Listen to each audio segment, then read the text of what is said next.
Gracias al Señor, hermanos, por el privilegio de poder proclamar su santa palabra.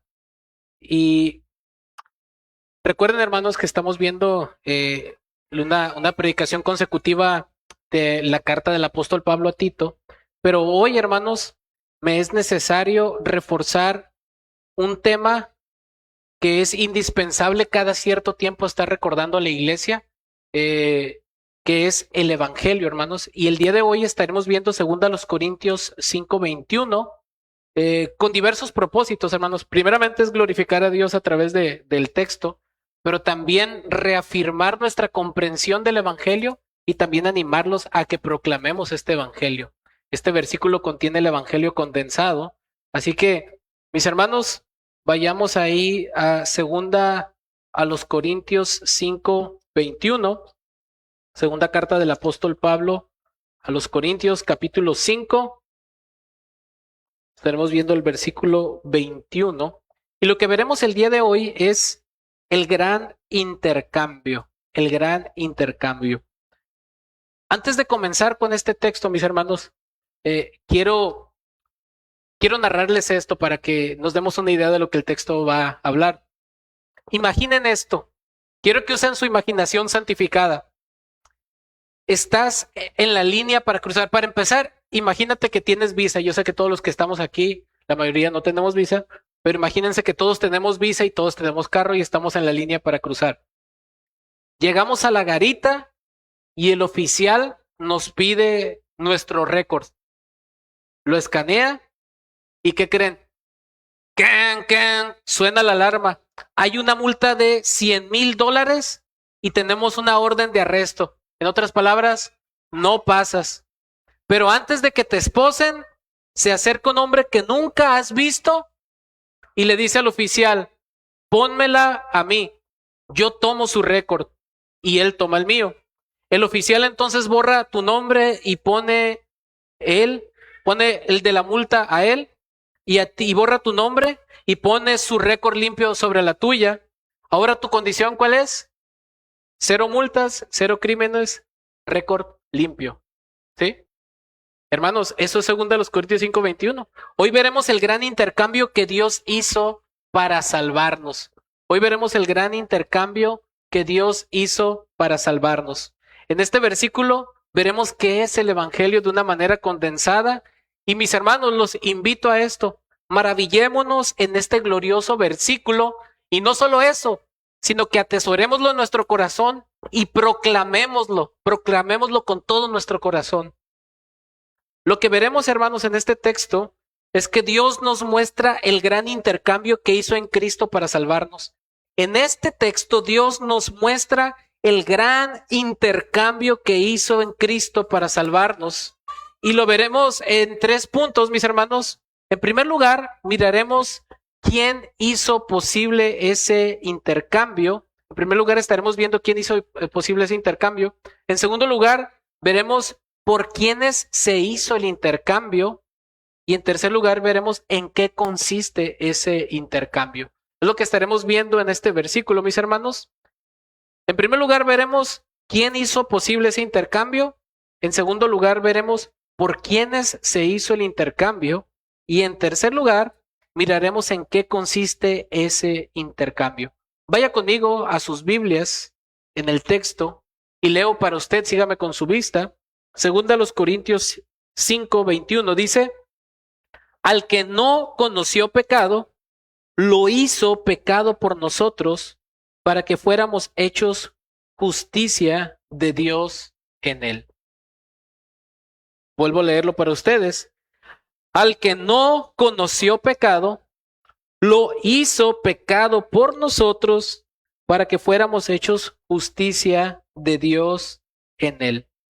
En primer lugar, lo que veremos en este texto, mis hermanos, es quién hizo posible ese intercambio.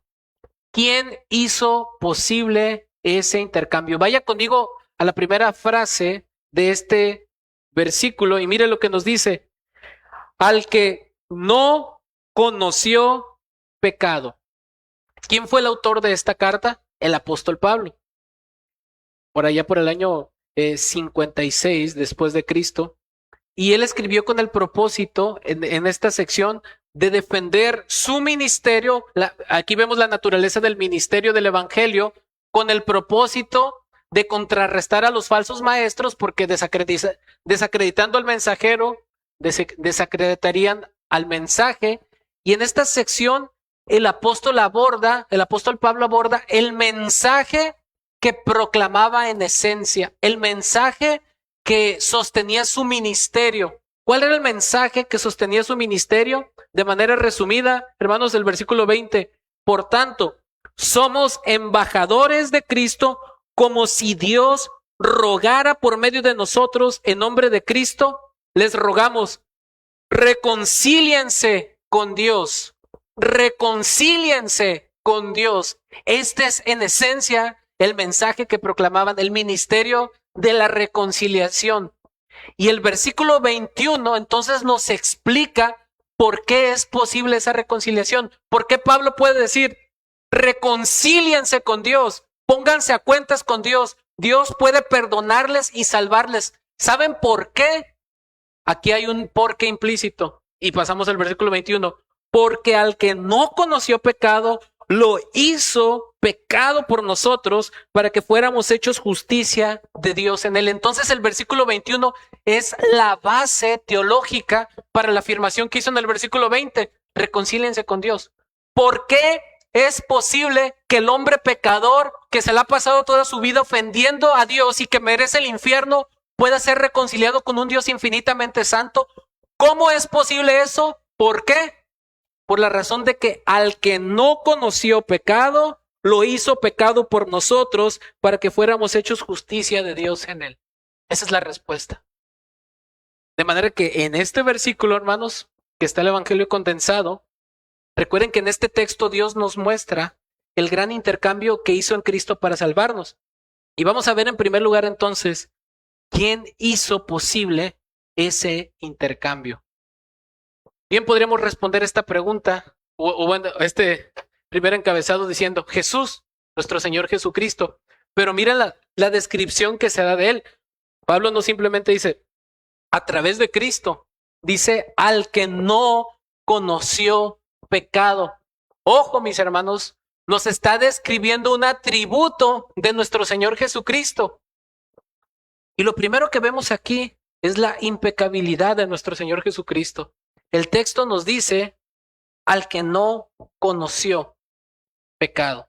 Y esta palabra, hermanos, conocer, nosotros lo usamos en un contexto muy diferente. Por ejemplo, yo no conocía, no sé, ese lugar, o no conozco a tal persona. Para nosotros ese término conocer lo relacionamos con un desconocimiento total. Pero aquí el texto no está diciendo que nuestro Señor Jesucristo no entendía o no pasaba por su mente qué era el pecado. Por supuesto que él sabía que era el pecado, pero aquí la palabra conocer en este contexto significa conocer a través de la experiencia personal, ¿sí? No es un simple conocimiento intelectual de tener información y saber qué es algo, sino aquí en este contexto es un conocimiento a través de la experiencia personal. En otras palabras, nuestro Señor Jesucristo no experimentó en carne propia el pecado, aunque sabía lo que era el pecado, obviamente, porque Él es Dios y lo sabe todo, pero no lo experimentó nunca en carne propia porque Él fue santo sin pecado. Esa es la implicación, hermanos, que nuestro Señor Jesucristo fue santo, fue sin pecado. Ojo, porque hay quienes dicen que nuestro Señor Jesucristo fue un hombre como cualquier otro y pecó. Esto tiene implicaciones terribles, esa teología falsa, hermanos, esa herejía tiene implicaciones terribles. Si pensamos que nuestro Señor Jesucristo fue un pecador como cualquier otro hombre, entonces Dios sería corrupto al haber aceptado un sacrificio corrupto por un pecador, y eso no tiene pies ni cabeza con lo que la Escritura enseña. La Biblia enseña con claridad que nuestro Señor Jesucristo fue sin pecado.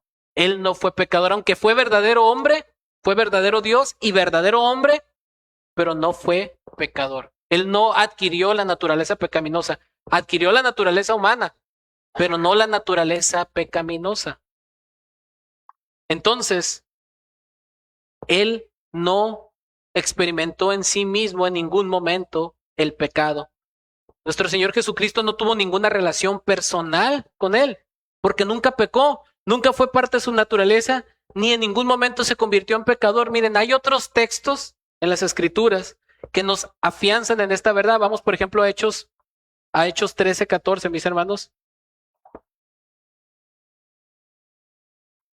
Hechos 13:14.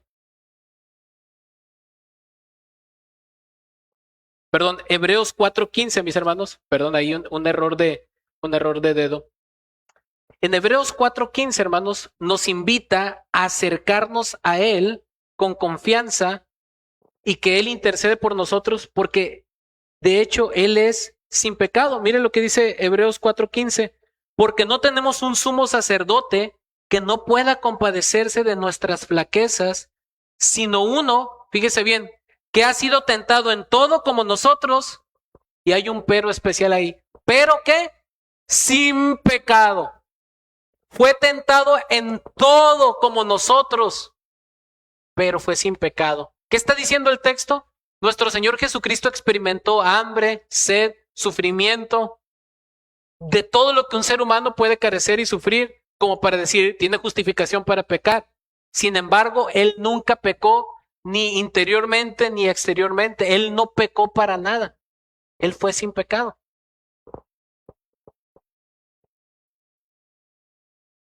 En Primera de Pedro, mis hermanos, en Primera de Pedro 2:22, mira lo que nos dice.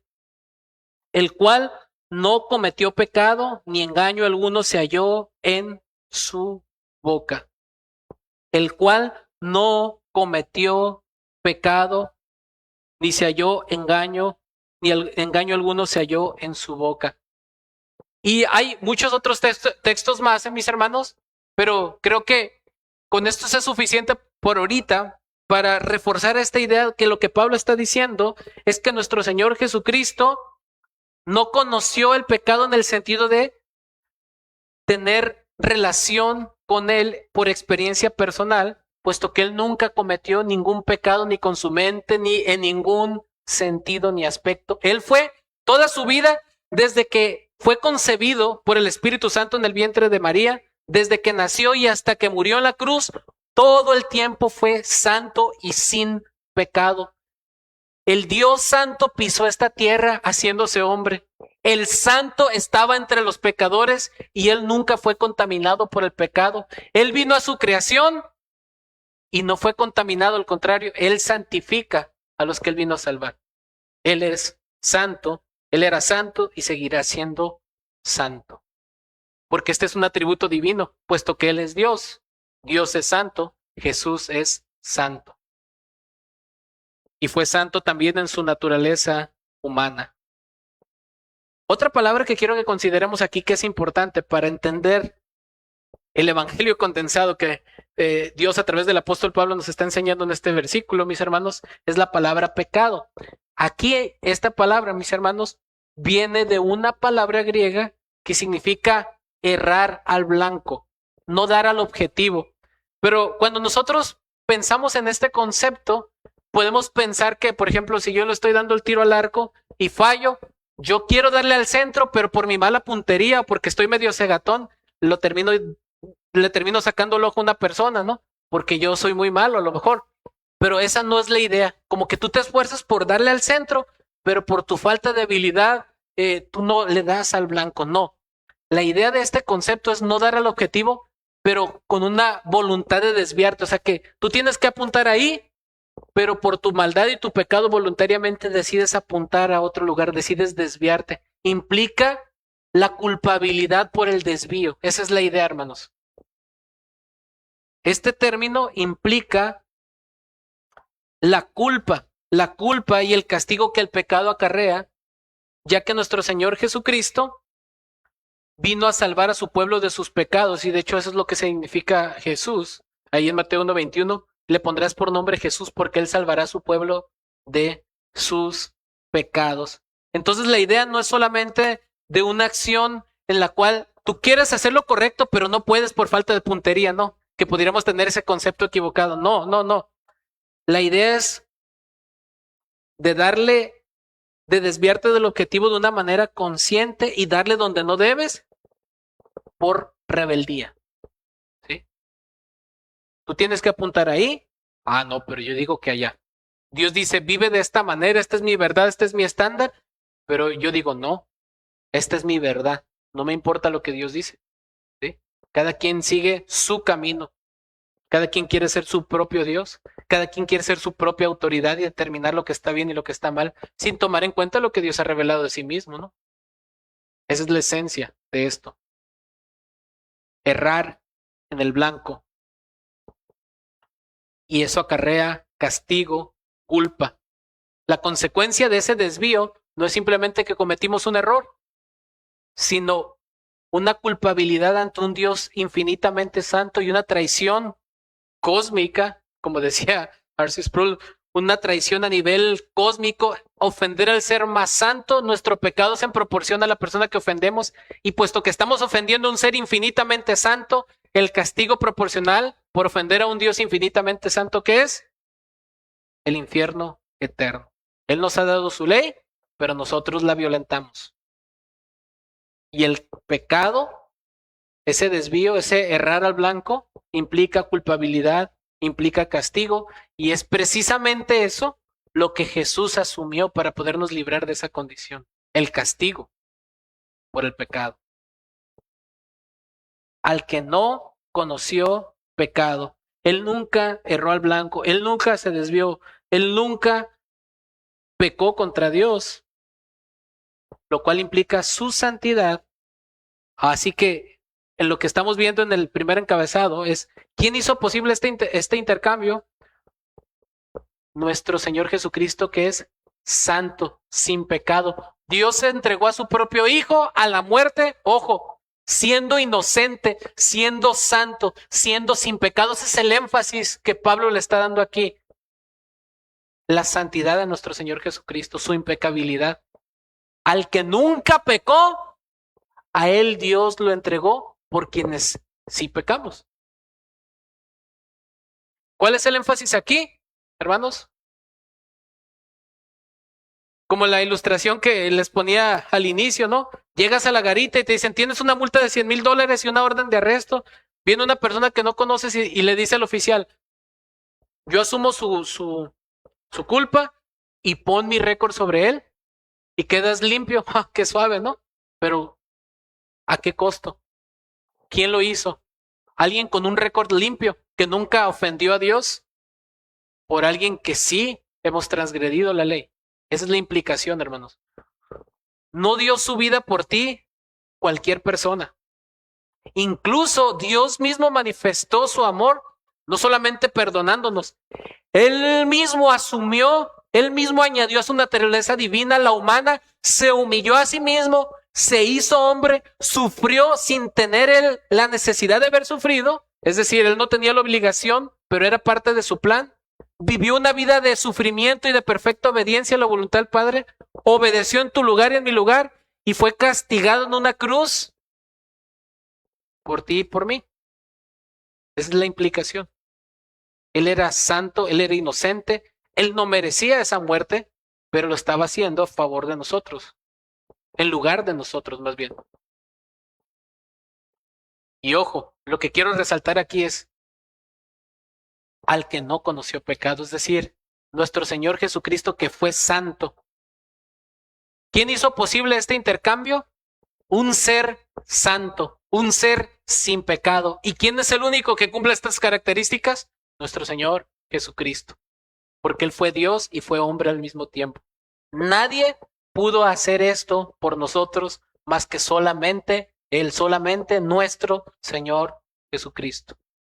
Por eso Él es el único que puede salvar. ¿Quién hizo posible este intercambio? Al que no conoció pecado. Ahora, ¿por quiénes se hizo ese intercambio? ¿Por quiénes se hizo el intercambio? Segunda parte del texto. Al que no conoció pecado, dice, lo hizo pecado por nosotros. Por nosotros lo hizo pecado.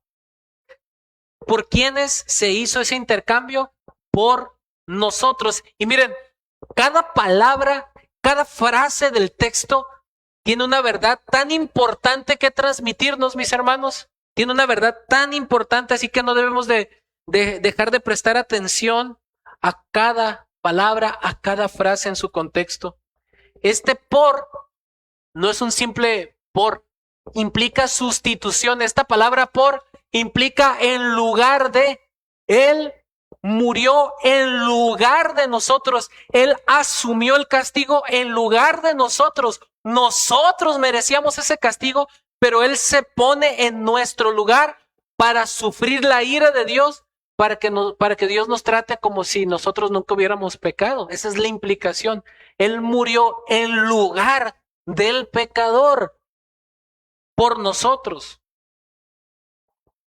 Este concepto, hermanos, de sustitución, de morir en lugar de otro, lo vemos en varias partes de la Escritura.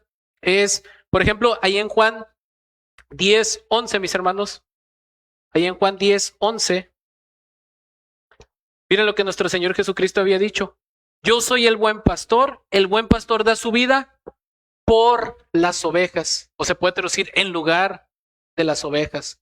En primera de Pedro 3:18, mis hermanos. Primera de Pedro 3:18. Hay un concepto similar de sustitución. Primera de Pedro 3:18. Miren lo que dice. Porque también Cristo murió, ¿qué dice? Por los pecados una sola vez. El justo por los injustos para llevarnos a Dios. ¿Cuál es la implicación? Morir en lugar de. Y es que esta idea, hermanos, de sacrificio sustitutivo no es nuevo. Ya desde el Antiguo Testamento Dios nos había revelado esto. Miren, por ejemplo, si nosotros vamos a Levítico, capítulo 4, versículos 22 al 26, vemos un patrón en los sacrificios que Dios demandaba para la adoración.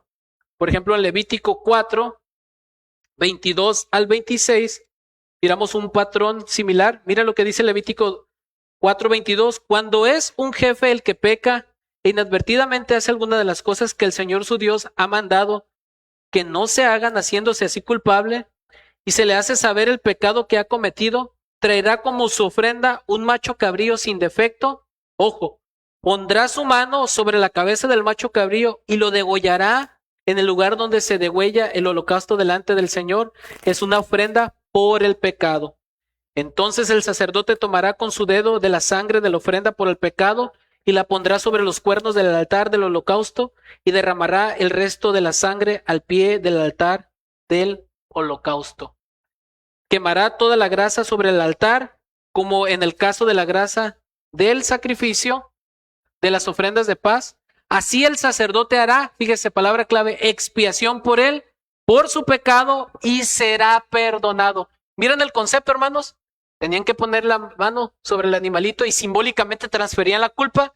Ese animalito moría en el lugar del sacerdote y del pueblo y era como quitaba la culpa por el pecado. Era un acto simbólico. Obviamente esos animalitos no tenían el poder para quitar el pecado. Dios miraba la fe de los que ofrecían esos sacrificios porque esos animalitos apuntaban al sacrificio de nuestro Señor Jesucristo, quien es el único que sí quita realmente el pecado. Pero el concepto aquí está. Un animalito inocente muere en el lugar del culpable. ¿Ven la idea? En Isaías 53, hablando de el siervo de Jehová, del siervo del Señor, también vemos el concepto de sacrificio sustitutivo y expiatorio por el pecado, donde se profetiza eso. Miren lo que dice Isaías 53, en el versículo 4 en adelante. Ciertamente Él llevó nuestras enfermedades. Miren el texto, mis hermanos.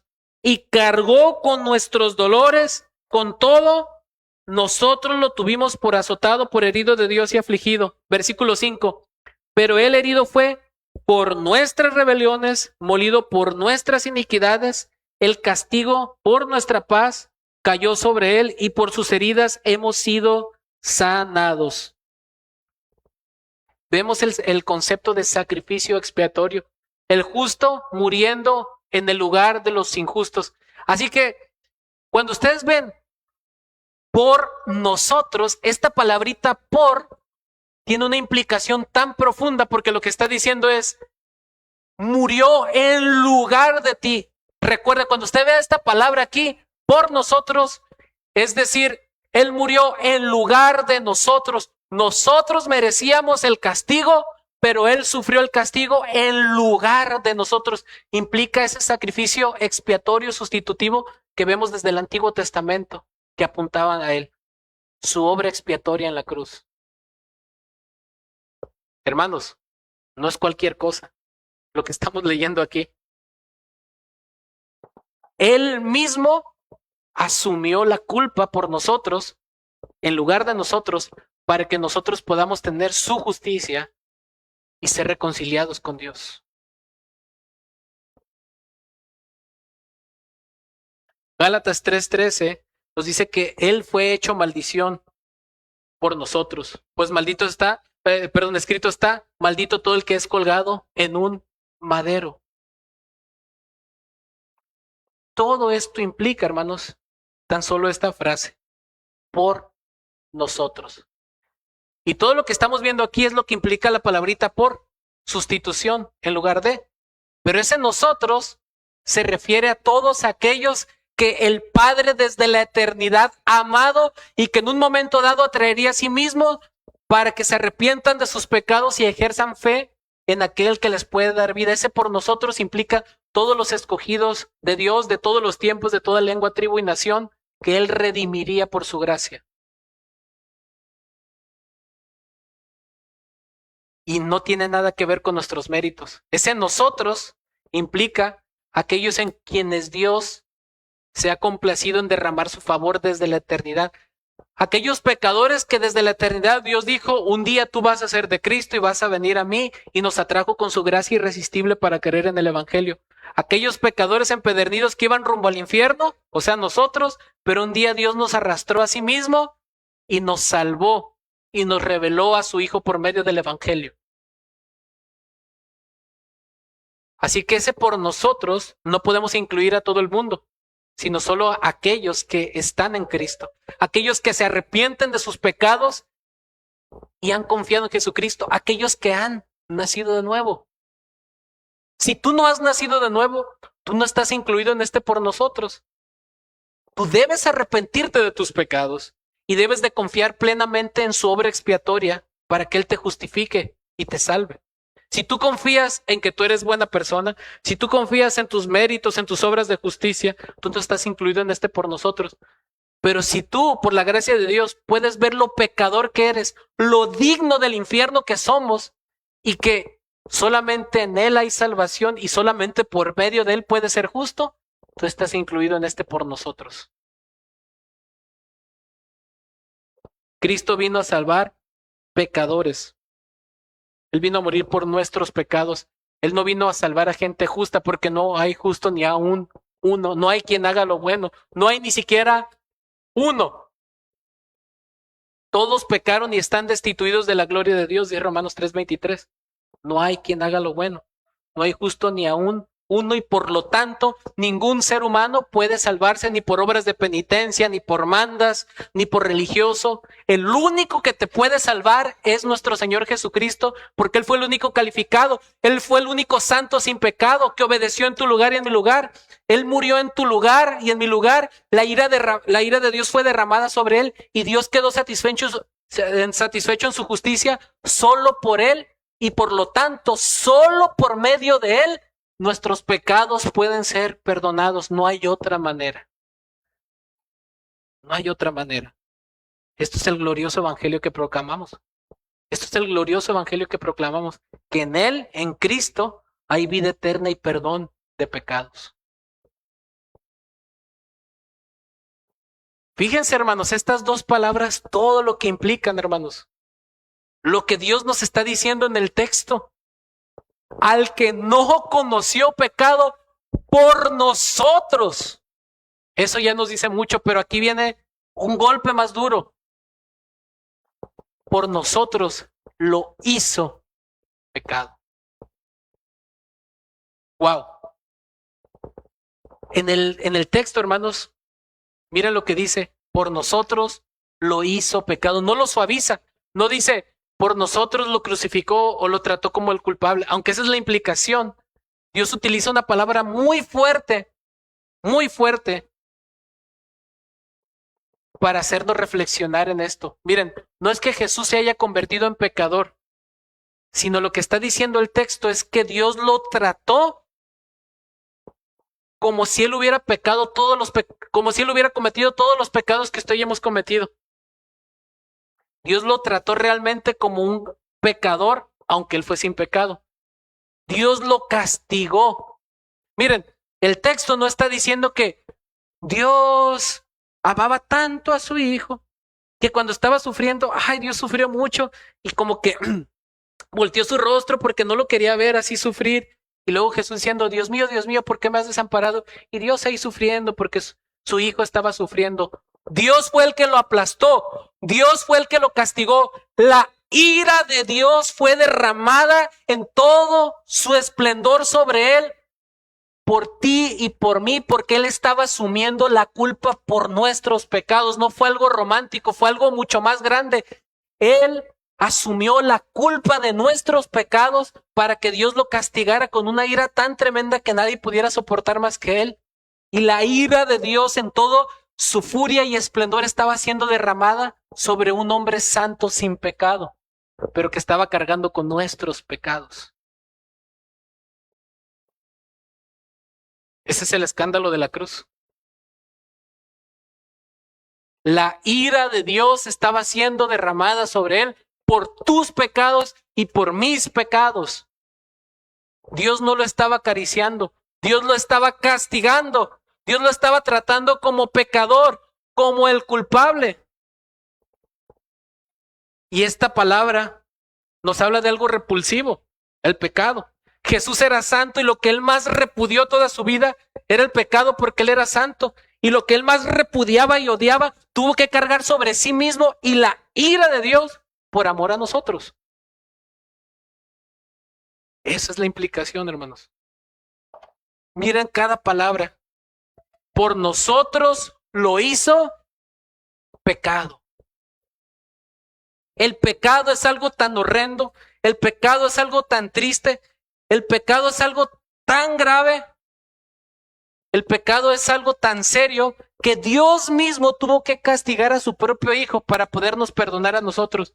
Y eso por eso no nos da derecho a decir, Dios ya me salvó, Dios ya me perdonó, puedo seguir viviendo mi vida a gusto en el pecado, no pasa nada, al cabo que Cristo ya murió por mí.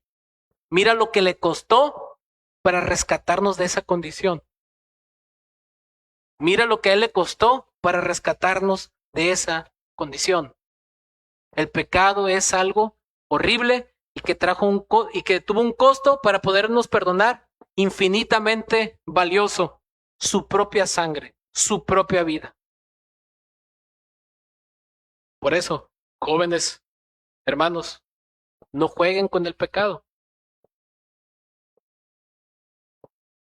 Entonces, ¿por quiénes se hizo el intercambio? Por nosotros. ¿Y qué implica nosotros? Pecadores incapaces de salvarse a sí mismos, que no tienen la capacidad de poder resucitarse espiritualmente. Dice Efesios 2:1 que estábamos muertos en delitos y pecados, íbamos rumbo al infierno, pero Él nos dio vida en Cristo. Nosotros que hemos ofendido a Dios, miren, cada pensamiento rencoroso que tú y yo tenemos hacia alguien, cada imagen inmoral que tú has visto, cada calumnia, cada mentira, cada robo, cada pecado, cada quebrantamiento de sus mandamientos, toda esa maldad fue cargada sobre él en la cruz. Tus pecados, lo más horrible que tú has hecho, lo más horrible que yo he hecho, fue cargado sobre él. En otras palabras, ese nosotros no es algo tan bonito. Pecadores miserables, traidores, malvados, pecadores, culpables que merecen el infierno. Esa es la implicación. Pero por ellos vino a morir. Porque su amor fue más grande que el pecado. Y donde abundó el pecado, sobreabundó la gracia para salvar, para transformar. Aquí Dios es magnificado en cómo manifiesta su gracia salvadora por medio de la obra de su Hijo en la cruz. ¿Ven la implicación de esto, mis hermanos?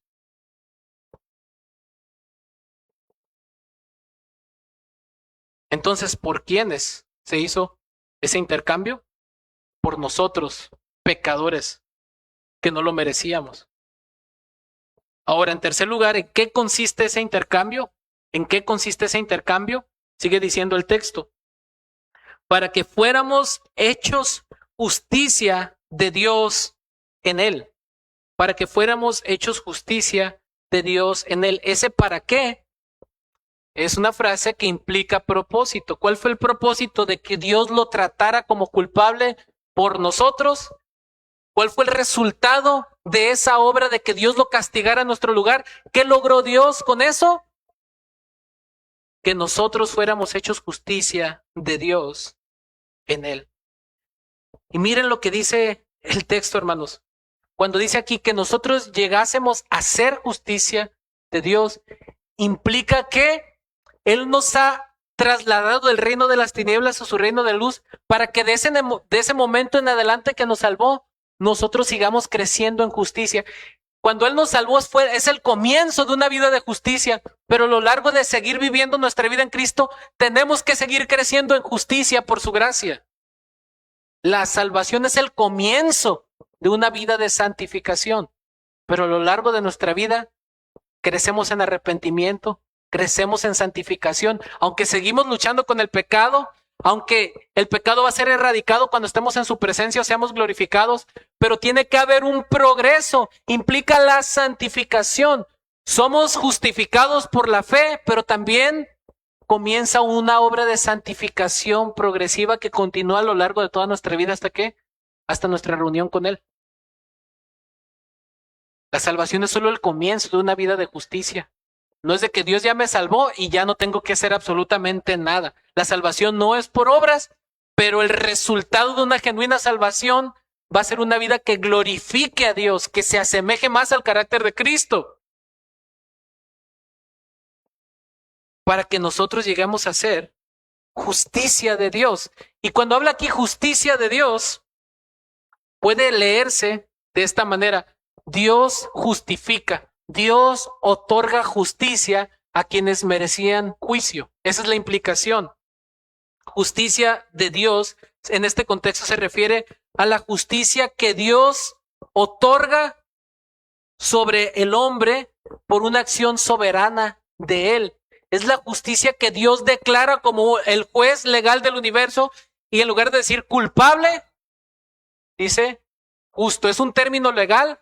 Aquí hay hermanos que han estudiado leyes y saben lo que es imputación, ¿verdad? Cuando se declara culpable o inocente a una persona, Dios nos declara en base a su obra soberana por lo que Cristo hizo, justos, inocentes, como si nosotros no hubiéramos pecado. La justicia que Cristo logró con su vida perfecta, Él nos las pone a nuestra cuenta, récord limpio. Ya no hay condenación para los que estamos en Cristo Jesús, a pesar de lo que hemos sido y somos. Pero en base a la obra de Cristo, Dios nos mira sin delito, sin récord. Pásale. La multa fue pagada, el castigo fue pagado. Eres justo. Básicamente es lo que nos dice Romanos 3, 21 y 22, hermanos. Miren, un pasaje paralelo a esto. Romanos 3, 21 y 22. Miren lo que nos dice. Pero ahora, aparte de la ley, la justicia de Dios ha sido manifestada, confirmada por la ley y los profetas. Esta justicia de Dios por medio de la fe en Jesucristo es para todos los que creen, porque no hay distinción. Fíjese, aparte de la ley, la justicia de Dios ha sido manifestada, confirmada por la ley y los profetas. Esta justicia de Dios, ¿por medio de qué? De la fe en Jesucristo es para todos los que creen. En otras palabras, esta justicia se recibe por la fe, por creer, por confiar que Jesús murió y resucitó a mi favor, por apropiarme de Él como mi Señor y Salvador, por confiar en que Él murió por mí, conforme a las Escrituras, y que fue sepultado y que resucitó al tercer día, conforme a las Escrituras. Esa justicia es la que te libra a ti y a mí del infierno. Para poder estar delante de la presencia de un Dios santo necesitamos una justicia perfecta que nosotros no tenemos. Pero Cristo nos otorga su justicia para podernos presentar ante Dios como justos. Él pagó la cuenta para que nosotros que habíamos sido los transgresores, podamos estar ante su presencia como justos. Y el texto es enfático que no quiere dejar fuera el medio y el contexto en el cual esto se da. No dice solamente que para que llegásemos a hacer justicia de Dios. No dice eso solamente el texto, sí lo dice, pero hay una frase que añade el valor y la importancia de esto. Miren, para que nosotros llegásemos a hacer justicia de Dios, ¿en qué? En Él. En Él es una gran frase porque en Él implica en el contexto, en la esfera de estar unidos a Cristo por la fe. Gracias a Cristo, Dios nos otorga esa justicia porque es por medio de su sacrificio que Él puede declarar justo a un culpable. Fuera de Cristo no es posible esta obra. Por eso ese en Él es tan importante aquí en el texto. Porque no nos está diciendo que Dios simplemente perdona a alguien por perdonarlo. Eso le costó al Hijo, eso le costó a Cristo morir en la cruz y resucitar conforme a las Escrituras. Fue gracias a nuestro Señor Jesucristo, fue gracias a su sacrificio en la cruz, fue gracias a su obediencia perfecta y a su amor perfecto. Como dice Romanos 5:8, mas Dios muestra su amor para con nosotros en que aún siendo pecadores, Cristo murió en lugar de nosotros, por nosotros. Fue gracias a Él, en Él, al estar unidos a Él por la fe. Entonces, mis hermanos, ¿qué es lo que hemos visto? ¿Quién hizo posible ese intercambio? Un hombre santo, Dios mismo, al que no conoció pecado. ¿Por quiénes se hizo el intercambio? Por pecadores, por nosotros lo hizo pecado. ¿En qué consiste ese intercambio? ¿Cuál fue la finalidad de que Dios hiciera eso con Cristo? Para que nosotros llegásemos a ser, para que fuéramos hechos justicia de Dios en Él. Este fue el gran intercambio que Dios hizo. Ahora, quiero terminar con esto. 7 implicaciones que surgen de esta verdad que vimos en este texto, mis hermanos. 7 implicaciones prácticas para nuestra vida en base a esta verdad del Evangelio que hemos analizado. En primer lugar, aprendemos de esto que vimos, que Dios es santo y aborrece intensamente el pecado porque tuvo que castigar a su propio Hijo en nuestro lugar. Por tanto, no coquetees con el pecado. Mejor ríndete a Él y pídele perdón. En segundo lugar, esto nos muestra que Dios nos amó de una manera tan grande al hacer pecado a Cristo por nosotros para podernos justificar. Nadie puede amarnos así. Dios nos amó de una manera tan, pero tan grande al haber hecho pecado a su propio Hijo por nosotros. Por eso, que tu amor a Cristo, que tu amor a Dios sea superior a cualquier persona o cosa en este mundo. En tercer lugar, Dios nos manda y ruega reconciliarnos con Él. Dios manda y ruega reconciliarse al pecador con Él. Si tú no has acudido a Cristo para el perdón de tus pecados, y cuando digo a Cristo, no me refiero si ya pasaste antes a repetir una oración, si vas a una iglesia o si vienes a una iglesia, sino que examines tu vida si de verdad estás dependiendo en Cristo, de Cristo para tu justicia delante de Dios, o estás confiando en tus propios esfuerzos, o estás viviendo una vida contraria a Él. Ríndete, arrepiéntete y confía solamente en Él. En cuarto lugar, en base a lo que vimos, nos enseña que nosotros tenemos una esperanza objetiva para lidiar con la culpa que acarreamos en este mundo caído. El mundo quiere callar su culpa en base a mentiras. Es que así naciste, es que fue por la biología, fue como te trataron tus padres.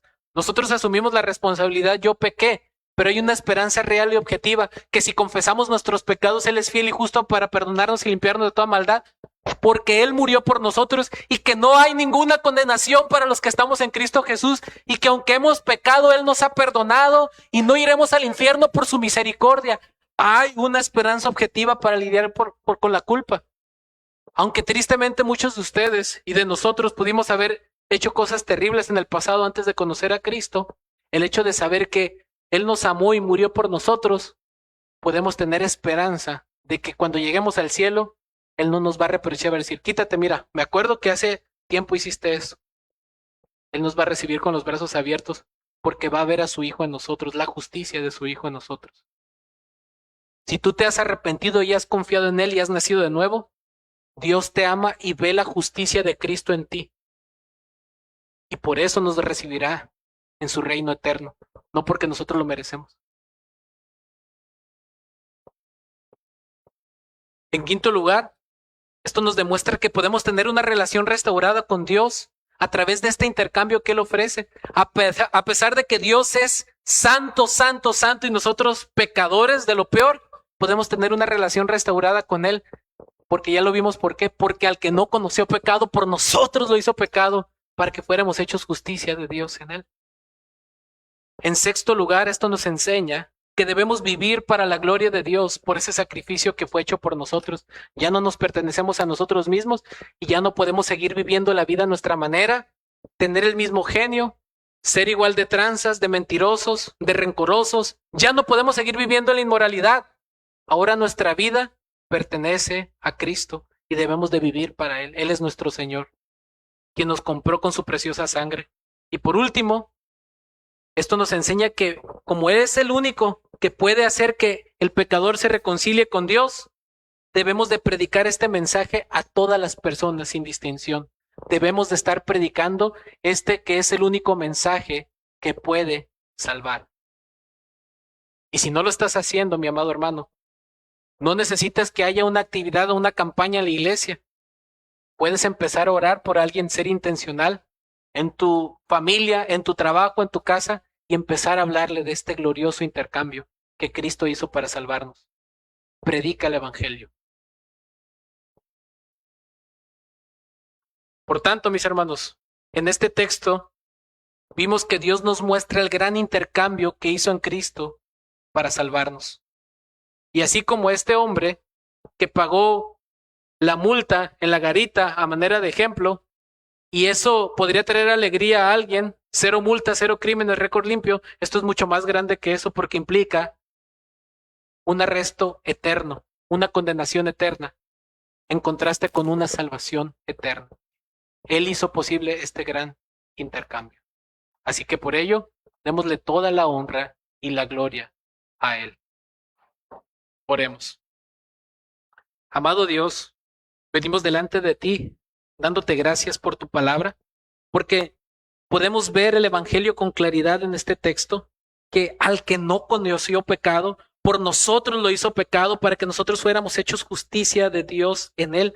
Tú hiciste posible ese gran intercambio por tu gran amor, gracias a la obra perfecta de nuestro Señor Jesucristo y gracias a tu Santo Espíritu que nos dio una nueva naturaleza y gracias a tu palabra, gracias a la Biblia por medio de la cual tú te has revelado a nosotros y gracias por esta iglesia local que tú has ganado con la preciosa sangre de tu Hijo, Señor.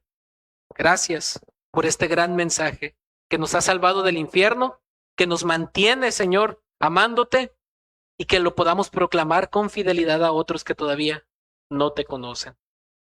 Te pedimos todo esto y te damos gracias en el nombre glorioso de nuestro Señor Jesucristo para que tu iglesia esté fundamentada y cimentada siempre en esta gloriosa verdad del Evangelio. Te lo pedimos y te damos gracias en el nombre de nuestro Señor Jesucristo. Amén.